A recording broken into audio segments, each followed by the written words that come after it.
अभी वक्फ बोर्ड पर अमेंडमेंट आने वाला है, तो उसको किसे सौंप दिया गया है? जेपीसी को। कि सोच के बताइए इस वक्फ बोर्ड में और क्या अमेंडमेंट हो सकता है। कि वक्फ बोर्ड वो जमीन थी जो भारत पाकिस्तान का जब विभाजन हुआ, अब इसमें ट्रिब्यूनल होता था और ट्रिब्यूनल में वक्फ बोर्ड के ही मेंबर होते थे।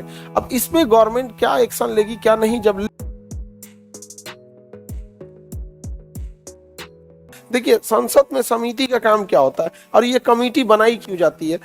समझ कीजिए एक सारे कोई भी बड़ी और लोगों का ऑर्गेनाइजेशन होगा तो वहां सबके अपने अपने काम होंगे, लेकिन अगर किसी खास काम की जिम्मेदारी दे दी जाए और कह दी जाए इसको देखना, तो कोई नहीं देखेगा। जैसे आप देखिएगा लिखा होता है कि सरकारी संपत्ति की सुरक्षा करें, वो किसी एक इंसान की जिम्मेदारी नहीं दी गई है, इसलिए सारा लोग मिलकर चौपट करता है उसको। समझ आया कि नहीं गया? वैसे ही अगर आप लोग मान के चलिए बदमाशी कर रहे हो तो हम इसमें एक समिति बना देते हैं 10 बच्चों का। किसका? 10 बच्चों का समिति बना देते हैं कि तुम ही लोगों का काम है हमको सूचना देना, और 10 बच्चों की समिति हमको सूचना दे देती है। जैसे आज ही हमको सूचना दिए 10 बच्चों की समितियों ने सूचना दिया था, दो थुराया था सब यहाँ पर। समझ में आया कि नहीं गया? ऐसा ऐसा तो है, सब झगड़ा कर रहा है, सब नहीं समझ में आ गया। रसीद पे लिखा रहा है कि गरीबी रेखा के कारण फीस देने में समर्थ नहीं है। नहीं समझ में आ गया? रसीद पे लिखा है कि फीस देने में समर्थ नहीं है। समझ में आ गया? समय दे दिया जाए अतिरिक्त, यहाँ बैठ के फोटानी। नहीं समझ आ रहा है? अधजल गगरी छलकत जाए।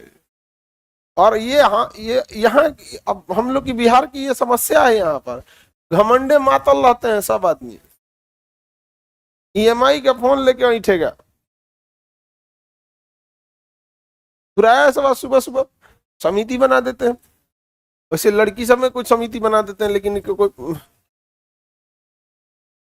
अब ये लोग लड़की सब की सूचना दे देगी यहाँ पर अपनी समिति बना के। तो समिति क्या होता है? उन्हीं लोगों में से कुछ लोगों का ग्रुप बना दिया जाता है जो किसी खास काम पे काम कर रहे होते हैं समिति का। समझ में आ गया कि नहीं गया? तो ऐसे ही संसद में, लोकसभा में भी इतने लोग होते हैं, राज्यसभा में। समझ में आ गया कि नहीं आ गया? लोकसभा और राज्यसभा दोनों जगह सदस्य होते हैं। लोकसभा और राज्यसभा में अगर कोई विशेष काम करना है तो उसकी क्या बना दी जाती है? समिति बना दी जाती है। अब उस समिति को विशेष काम सौंप दिया जाएगा। अब जैसा काम सौंपे अध्यक्ष, या इधर में जैसा काम सौंप जाए सभापति। अब ये सब लोकसभा में रहेगा तो अध्यक्ष और राज्यसभा में रहेगा तो सभा।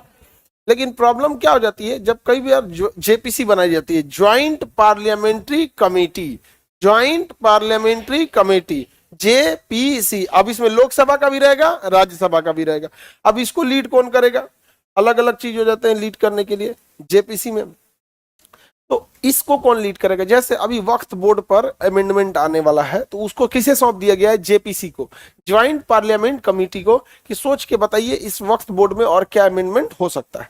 अब वक्फ बोर्ड पे जैसे वो लोग अमेंडमेंट करके लाएंगे तब तक हम आप लोग को समझा देंगे। समझा गया? अभी फिलहाल के तौर पे समझिए कि वक्फ बोर्ड वो जमीन थी जो भारत पाकिस्तान का जब विभाजन हुआ तो यहाँ से बहुत सारे मुस्लिम कहाँ चले गए? पाकिस्तान चले गए। तो उनकी जो जमीनें रह गई वो एक बोर्ड को सौंप दिया गया, वक्फ बोर्ड को, और कहा गया कि ये जमीनों को ये बेच नहीं सकते हैं। वक्फ बोर्ड की जमीन वो बेच नहीं सकते हैं।